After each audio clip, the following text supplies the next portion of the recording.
Hello and welcome to another mod spotlight. Today I'm looking at Simple Ores 2, a mod I really love that adds a few new ores and a lot of possibilities. Now one thing I should note right away is that everything in the mod is customizable. Not only can you change the IDs like normal, you can change the spawn heights for the different ores, like the different Y values they spawn between, the rarity, the vein size, the stats like the durability, the damage, the protection of the armor, pretty much everything about these ores you can change. So what I'm going to mention is only by default, but if you don't like any of the defaults, you can change it. You can make any of the ores more powerful than the other, you can weaken them all.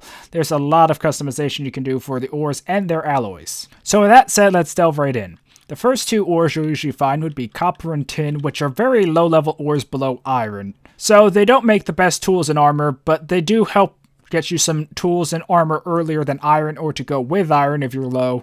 And if you put them together in the fusion furnace, they will make bronze. Now here's how the fusion furnace works. You put fuel in the bottom, you put a catalyst in the top, and then you put in the two items you want to be fusing.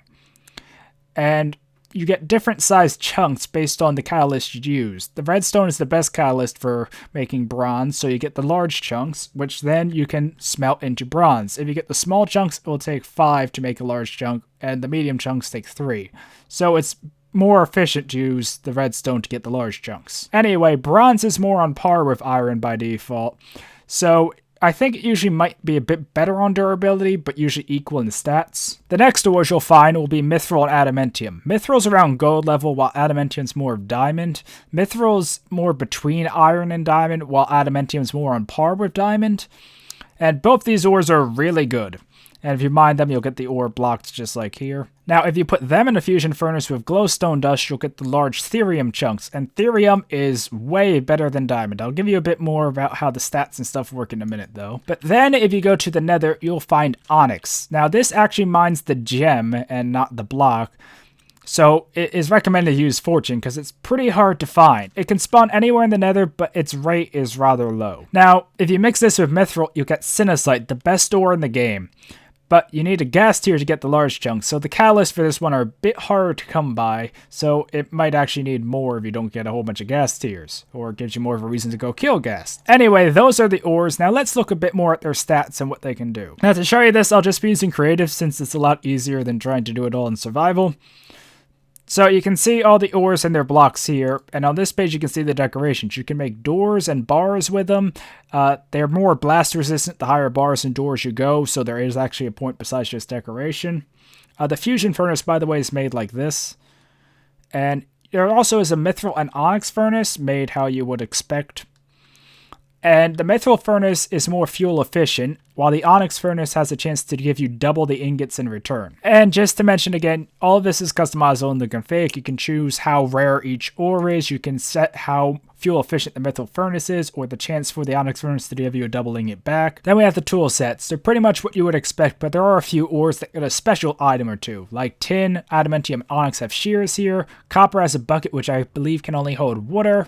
And you can customize the mine speeds and durability of all the tools as well as the mining levels, so you can make it so even tin could mine diamond if you want, or you could make it so only therium can mine onyx. Then we come to the armors. Now, like the tools, they're pretty much what you'll expect. There's an armor set for each and a sword for each, but there are also some bows which have special effects.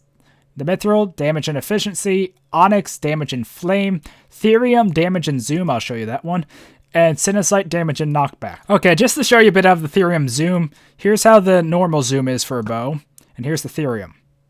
So as you see, it zooms in a bit more, and you can customize all this stuff as well. You can choose the damage for each of the bows, as well as how potent the effects are, like make it zoom really far. The damage of the swords as well, although it uses the same durability as the tools. You also can choose the durability of the armor, the protection for each part, the enchantability of the armor and the tools, they're both separate. And then you have this page which shows you the ingots, the rods used to make the bows, which are 2 ingots, and the chunks. This mod does also have a few new achievements for things like the new pickaxes, going through their progression, mining some of the new ores, making some of the new bows, and fusion. I should also mention though that fusion is not part of the main mod. If you want to play simple ores without the fusion mechanic and just have the 5 ores in their armor sets, you still can, and you still can customize them. But if you want to add in the Fusion, you'll need to make sure you download a version of the mod with the Fusion plugin or add the Fusion plugin in. It's made by the same person who makes the main mod, and it's found in the same post. Another thing I forgot to mention earlier is you can set up custom recipes for the Fusion furnace as well, so you can make your own fusions. Like you can say a tin ingot and an iron ingot produces gold or something if you wanted to as well, and choose your catalyst and all that kind of stuff. So there is a lot of really cool options you can do with this mod. Anyway, overall this is a really amazing mod. There's a lot of mods out there that add new ores, but this is in my opinion the best one I've ever seen because of the amount of customization. Like I said before, you can change the vein size, the vein rarity, the spawn height of the ores. You can change every aspect about the tools to make them just how you want. You know, you can make Mithril highly enchantable or bronze highly enchantable. You can change how much damage their weapons do. And speaking of damage, just to show you a bit of how balanced the armors are by default, a diamond sword has 7 attack damage and iron has 6. So if you look through, copper and tin are just below iron, while bronze is on par with it there with 6.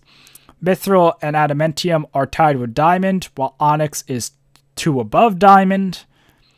Ethereum here has 10, 3 above diamond, while Sinasite has amazing 12, 5 above the diamond sword. So it is still pretty balanced considering how hard they are to get, but if you don't like the balance, like I said before, you can go into the configs and change them. Another thing that makes this mod so awesome is that there's a lot of other plugins for it beyond the Fusion furnaces here. The guy who makes Simple Ores in the Fusion Furnaces also makes nether rocks, which adds some new ores to nether besides onyx, each with their own unique abilities, and some with set effects and such, which is really cool as well. And like Simple Ores, you can customize the nether rocks to a great extent. Some other modders also make some mods for Simple Ores, like there's some adding new Fusion Furnaces and making the Fusion Furnace to an item generator even, or there's others to allow you to recycle armors back down to ingots using the Fusion Furnace, and adding a bunch of new ores like silver and a bunch that I just can't even go into listing them all here. You'll just have to check it out. In the description, there's a link to the forum post for Simple Ores, and in there, there's a section on add-ons, which can take you to the pages of the other modders and see all the add-ons there are. There's just a lot if you're interested in looking at them, and I suggest you do. Well, I hope I covered everything in this mod spotlight, but it's a pretty big mod with a lot of other things that go with it, like all the add-ons and customization, so it's kind of hard to make sure I got everything. But I think I did. Anyway, it's a really awesome mod, and I really love the basic ores and the fusions it gives, and the customization and add-ons just make it so much more than most other ore mods out there. I highly suggest you check it out in the description, and until next time, goodbye.